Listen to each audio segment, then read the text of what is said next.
নমস্কার। প্রশ্ন হচ্ছে তাহলে মুকুল রায় যে কথাটা বছর দুয়েক আগে বলেছিল বিজেপি মানেই তৃণমূল, তৃণমূল মানেই বিজেপি, সেটাই তাহলে কি সঠিক? বিজেপির উচ্চ নেতৃত্বরা কেন এই কথাটা বুঝতে পারছেন না? পশ্চিমবঙ্গের সাধারণ জনগণ এই বিষয়টাকে একদমই ভালোভাবে নিচ্ছে না।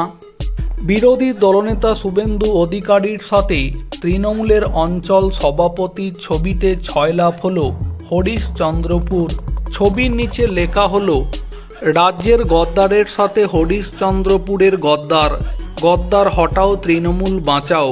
সোশ্যাল মিডিয়ায় এই ছবি ভাইরাল হয়েছে। পাশাপাশি হরিশ্চন্দ্রপুরের বিভিন্ন দেওয়ালে পোস্টারে ছেয়েছে ওই ছবি।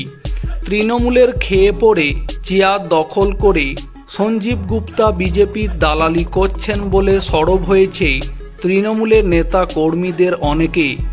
তাকে সরাসরি গদ্দার বলে নিশানা করে দল থেকে সরানোর দাবিও উঠতে শুরু করেছে। সঞ্জীব গুপ্তা অবশ্য এই ছবি নিয়ে নোংরা রাজনীতি হচ্ছে বলে দাবি করেছেন। যদিও বিজেপির দাবি এটা তো সবে ট্রেলার।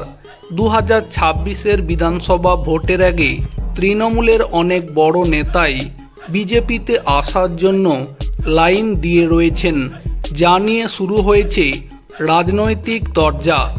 মালদার হরিশ্চন্দ্রপুর অঞ্চল তৃণমূল কংগ্রেস সভাপতি সঞ্জীব গুপ্তার ছবি ঘিরে তৈরি হয়েছে নতুন এই বিতর্ক।